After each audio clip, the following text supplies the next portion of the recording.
कचारगढ़ की इस पावन धारा को सादर सेवा जोहार अर्पित करता हूं। साथ ही आप सभी की ओर से दाई कली कंकालीन के चरणों में सादर सेवा जोहार अर्पित करने के साथ साथ मैं धन्यवाद प्रेषित करता हूं कि मुझे इस अंतिम दीर्घ बेला के उपरांत भी इस मॉर्निंग के सुबह के काल पे अपनी बात रखने का, उद्बोधन रखने का अवसर मुझे समिति के माध्यम से प्राप्त हुआ। ये मेरे लिए सौभाग्य की बात है, हर्ष की बात है। आज कोयली कचारगढ़ के इस थाने पे हम हमारे समाज की 3 महान स्तुतियों को जानते हैं, मानते हैं, उस पर अनुसरण करते हैं और उनको अनुसरण करके आगे बढ़ते हैं। आपकी नींद खुली हो तो आप खुद से पूछिए कि क्या जरूरत थी कि हीरा सुका ने यहाँ पर किकरी बाना से संस्कृति को तैयार किया, सुरों का यहाँ पे महासंगम तैयार किया। क्या जरूरत थी कि पारी कुपार लिंगों ने कोयली कचारगढ़ के इस थाना से ज्ञान अर्जित करके फिर लांचीगढ़ के किले में बैठकर 750 टोटम की रचना किया और वो हमारे सगा समाज को दिया। क्या जरूरत थी कि दाई कली कंकाली ने पूरे 12 सगा पे पूरे भारत देश के अंदर जो 12 अलग अलग जगह हमारे गोंडवाना के अस्तित्व की जगह जिस पे दीकुओं ने कब्जा करके उसे 12 ज्योतिर्लिंग घोषित कर दिया है, उन 33 बच्चों को वहां पर शिक्षित किया। ये जानना जरूरी है। ये सुबह की बात आप लोगों ने सुबह सुबह ना जाने कितने आबा बाबा डाबा को सुना होगा। अपने पुनेम की बातों को सुबह सुनने की आदत डालिए। ये मैं हमेशा से कहता आया हूं, क्योंकि मुझे पता है कि तालियों की गड़गड़ाहट कम आएगी, क्योंकि ठंड जितनी आपको लग रही है मेरे को भी उतनी ही लग रही है। इसलिए मगर आपके जुबान से आवाज आएगी तो आपके अंदर एक नवीन ऊर्जा का यहाँ प्रभाव होगा, ऐसा मैं चेष्टा करता हूँ। सचोर पिंता सेवा से मतलब सुन रहे हैं, संभल के बोलना पड़ेगा। दोस्तों, मैं कोई बहुत बड़ा भाषणविद नहीं हूँ, मैं कोई बहुत बड़ा भाषण देता नहीं हूँ। मैं सिर्फ अपने अनुभव को आप तक आसानी से रखने का प्रयास करता हूँ और धन्यवाद भी प्रेषित करता हूँ कि सन 2011 से बाल्यकाल अवस्था से मैं इस कचारगढ़ जत्रा पे आना आरंभ किया। उस वक्त इतना सब कुछ नहीं था, मिट्टी का यहाँ पे टेंट बना करता था और वो सामने सरकारी भवन हुआ करता था, वहीं पे एंट्री सब होती थी और यहाँ के मिट्टी के ही इसी मंच पे दादा मरकाम की कक्षा चला करती थी। और उसके बाद सुबह सुबह उठ के नल नहीं था, वो बगल में दिख रहा है ना, नल नहीं, उस समय नाला था और वहीं से आगे जाके पानी पीते थे और इधर आके नहाते थे। उस समय से हम लोग इस पहली दफा है कि इस कोयली कचारगढ़ जत्रा पे 5 तारीख को बतौर अतिथि मेरा नाम यहाँ पर अंकित किया गया और ये मेरे लिए सौभाग्य की बात है। ये हीरा सुका मुठवा और पहांदी पारी को पार लिंगो बात की बात है और मैं अकेला नहीं, उस सब का आशीर्वाद के लिए आप सभी मेरे साथ हैं।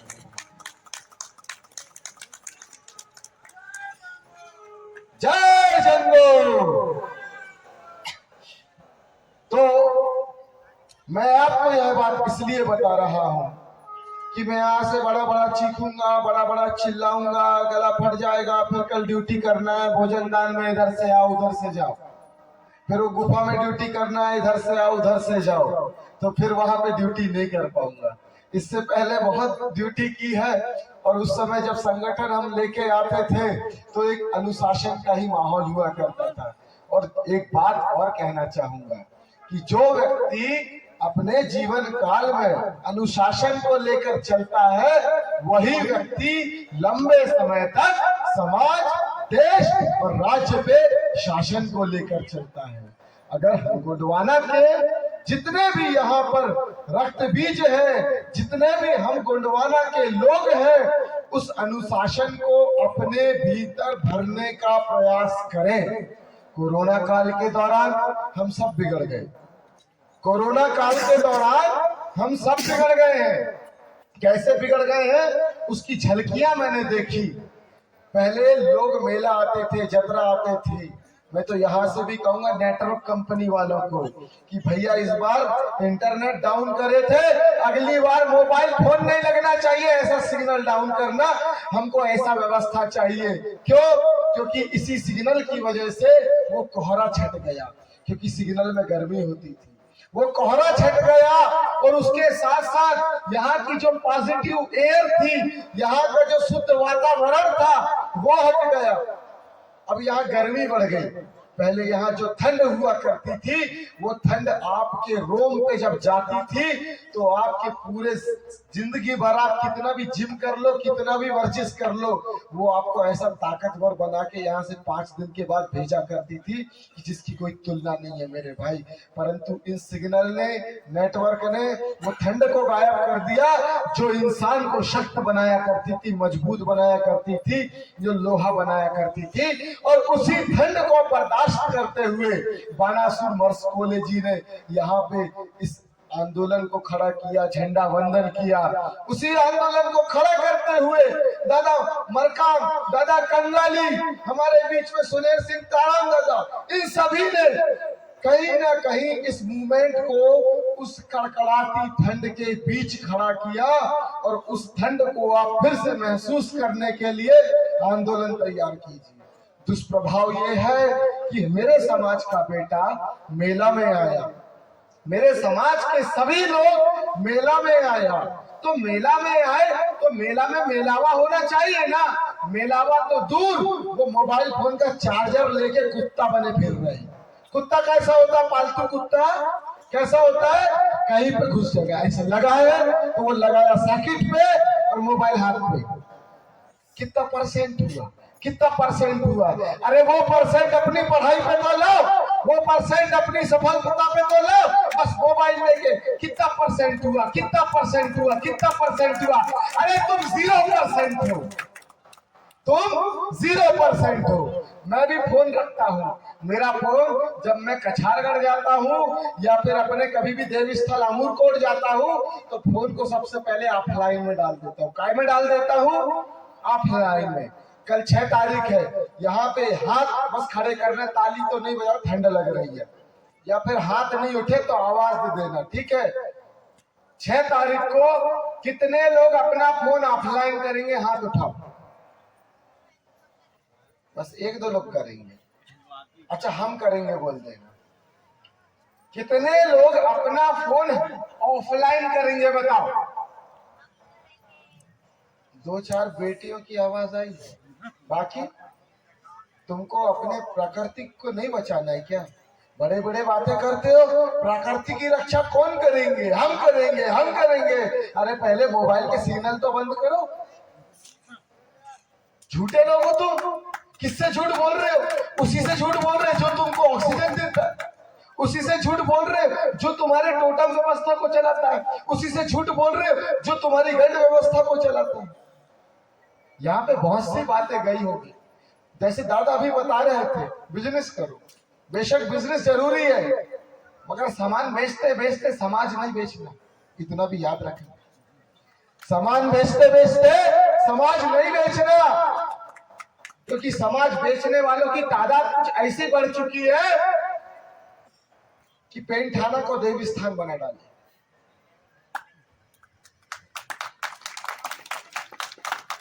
सिर्फ एक ही जगह नजर आया जिसमें भोजन दान के सामने लगाया, पेंठाना लगाया, क्योंकि ये वही लोग थे, ये वही आमदार खासदार थे जिन लोगों ने अपनी राजनीति चमकाने के लिए हमारे पेंठाना को देवी स्थान बना के यहाँ पर छोड़ दिया और रजिस्ट्रेशन करवा दिया। मैं गलत तो नहीं कह रहा हूँ, ये मैंने रिसर्च किया, इस बात को पता किया कि हमारे पेंठानाओं को देवी स्थान बनाने वाले लोग कौन है। ये वही लोग हैं जो हमारे यहाँ पर आते हैं और हमारी जनता के टैक्स के पैसे से अपनी राजनीति चमकाते हैं और हमारे कार्यकर्ताओं पे, हमारे समिति के जो सच्चे सेवक हैं उन पर दबाव बनाते हैं और कहते हैं कि नहीं नहीं नहीं पैठाना नहीं, देवस्थान होना चाहिए। परंतु यहाँ पे कल हम बैठ के हस्ताक्षर अभियान करेंगे कि अगली जब लीप ईयर खत्म होगा तो संशोधन के लिए देवस्थान की जगह पैठाना हम लिखना आरंभ करेंगे। कितने लोग मेरा साथ देंगे बताइए? मैं गलत तो नहीं कह रहा हूं। कारण ये है कि देवस्थान होने की वजह से अब दाई कली कंकाली है, वो काली मां नहीं है। फर्क समझना। अब वो उसको काली मां बता रहे हैं। अरे काली मां अलग कॉन्सेप्ट है, दाई कली कंकालीन अलग कॉन्सेप्ट है। दाई कली कंकालीन एक संरक्षण करने वाली ऐसी देवी जिन्होंने 12 सगा पेन के 33 कोटम के बच्चों को संरक्षित किया और उनको हीरासु का मुठवा के जो शिष्य है पहंदी पालिक पर लिंगों के सुप्रद किया और सुप्रद करके उनको शिक्षा दीक्षा देने का काम यहाँ पे किया, जहां से खंड व्यवस्था की रचना करके संपूर्ण भारत के गोंडोला के पास भेजा गया। क्या करोगे ये जानना जरूरी नहीं है क्या? अभी यहाँ पे वो मैं अभी देखा, मैंने कहा ये क्या निब्बा निब्बी टाइप के लोग घूम रहे, वो उधर में पतली कमरिया बना रहे हैं। मैंने कहा क्या है यार ये अपने देवठानी के पास में। मैं एक और अनुरोध करता हूं, इस बार मैंने प्रयास किया, कोरोना के बाद का समय था, काफी लोगों को एक्टिवेट करने की कोशिश की और मेरे पास ना पैसा देना कुछ नहीं था, मगर जुनून था, जोश था, जज्बा था। उस जोश जुनून के चलते वहां पे 20-25 हजार का टेंट भी लग गया और उसके बाद समाज ने चंदा भी दे दिया और काफी लोग रुक भी गए।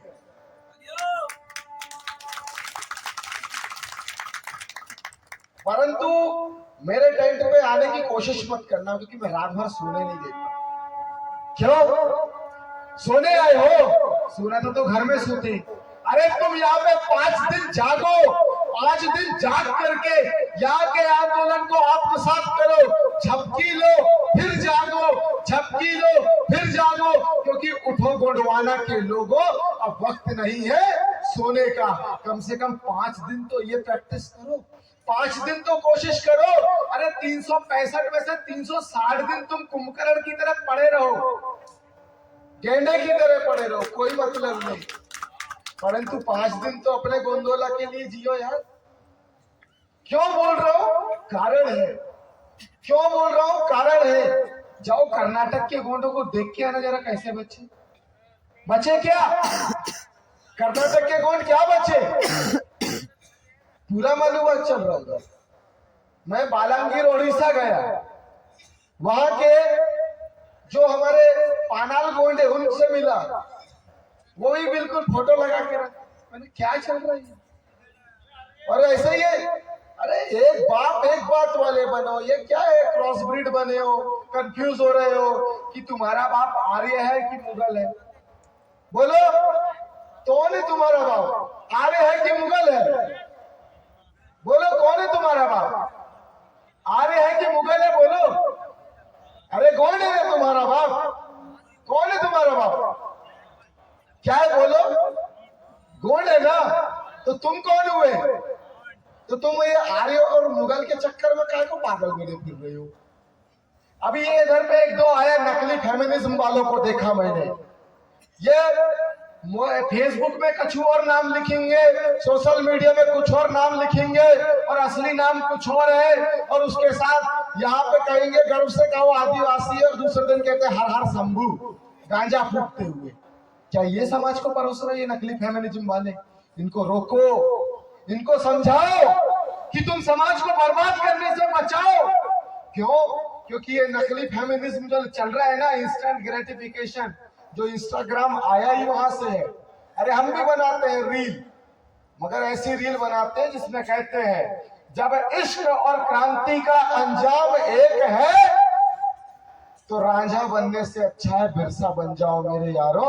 ये समाज तुम्हारा सम्मान करेगा, तुम्हारा गुणगान करेगा मेरे को। ये रील बहुत वायरल हुई थी। मैं, चूंकि ये मेरी जिम्मेदारी है, मैं सुबह बोलता हूं। बहुत पुराना रिकॉर्ड है दादा मेरा। मैं 4-5 बजे बोलता हूँ, दिन भर वहां पर चिल्लाता रहता हूँ, उसके बाद 4-5 बजे बोलता हूँ, क्योंकि मैं तो हीरा सूखा का वंशज हूं ना। उसकी कुछ जिम्मेदारियां मेरे ऊपर है ना। हीरा सूखा ने अपनी जान देके उस पत्थर को हटाया और वहां से हमारे 12 सगा पेन को बाहर निकाल के लाया, जो कैद थे। और आज अगर कोई पानाल तक मेरी बात जा रही तो वो ध्यान से सुने।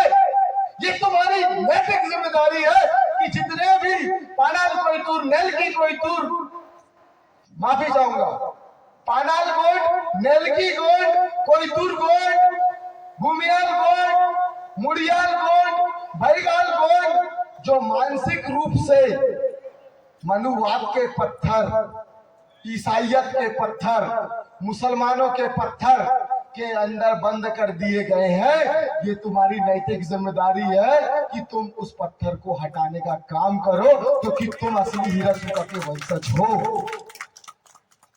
और कुछ लोगों को जब मैं ये बात कहता हूं तो वो कहते हैं जातिवाद। अरे तुम मनुवाद की औलाद, तुमको जातिवाद लगता है? ये हमारी गैंड व्यवस्था है। ये क्या है? हमारी गैंड व्यवस्था है। ये मनुवाद की जो नाजायज औलाद है वो कहते हैं कि जब हम अपनी गैंड व्यवस्था की बात करते हैं तो वो कहते हैं कि ये जातिवाद है। अरे जातिवाद, अरे जातियां जानवरों में होती है, हम गोंडों में नहीं होती। हम गोंड तो शेर है। और बात ये इसलिए कह रहा हूं कि इस बात को जब आप यहां से लेकर जाओगे तो उस बात को अपने लोगों तक पहुंचाने की दम दिखाओ, क्योंकि इज्जत उसी की होगी जो आवाज उठाएगा। वरना तुम बेइज्जत होते चले जाओगे, तुम्हारा जीवन समाज के किसी काम नहीं आएगा। बहुत संघर्ष के उपरांत ये स्थान किस लिए बनाया?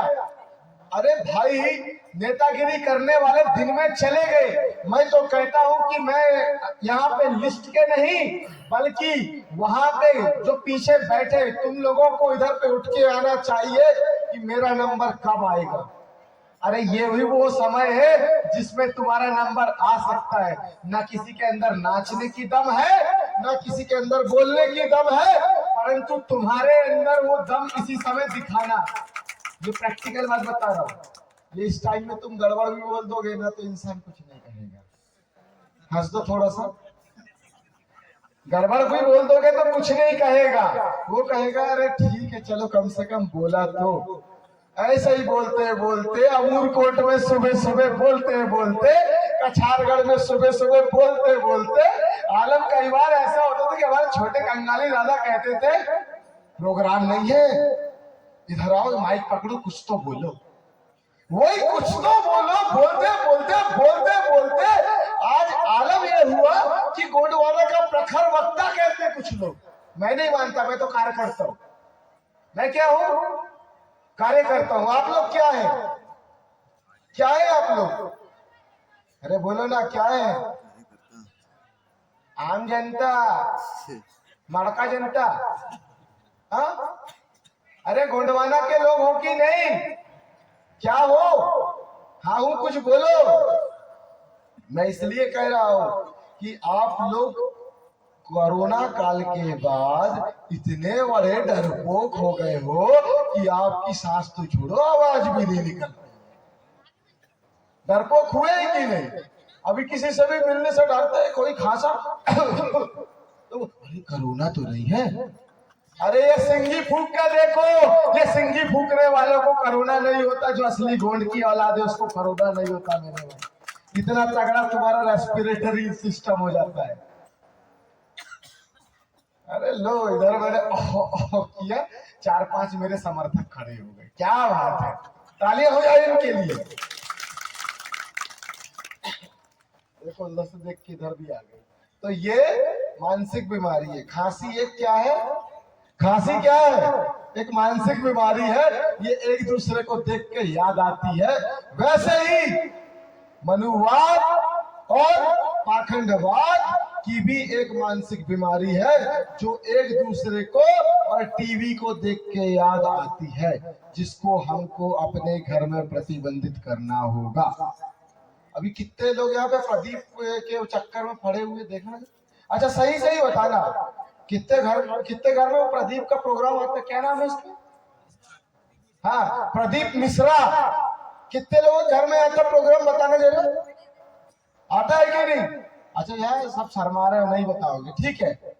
यहाँ पे अगर कुछ मर्द लोग सुन रहे हैं ना, तो मैं तुमको बताऊंगा वो बहरूपिया जैसे आसाराम बच्चियों को उठा के ले गया ना, वही प्रदीप मिश्रा एक दिन तुम्हारी बीवियों को उठा के ले जाएगा।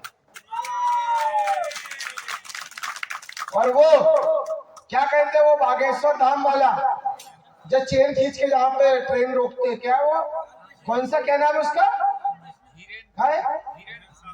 धीरेन्द्र शास्त्री मीठा, ऐसे ना, ऐसे कुछ ना, धीरेन्द्र शास्त्री है ना, क्या पूरा नाम क्या? धीरेन्द्र शास्त्री मीठा गुड़, क्या ऐसे कुछ है क्या? हाँ, ये गुनिया हमारे एक आध गोंड देवी के सामने बैठ जाए ना, तो वहां पे उसके अंदर जितना भी डाकरी छाकरी सिपी है ना, पूरा वहां पे नंगा कर दे उसको। समझ में आया? शक्ति क्या होती है क्या बताएंगे? उसका तो सुहानी नहीं है, बैंड बजा के रख दी। वो हमारे हर गांव में जो भी नेंगी है, कभी वो नेंगी के पास जाके बैठ गया, वो नेंगी जिसके पास कीकरी बाना होगा वो कीकरी बाना बजाएगा, और उसके बाद तुम बैठ मत जाना, तुमको बताने की भी जरूरत नहीं, वो खुद ही तुम्हारे बारे में बताएगा। ये गोंडवाना की ताकत है मेरे भाई। और ये वो हीरा सूखा पांदी पारी कुपार लिंगो रायतार जंगों का आशीर्वाद है।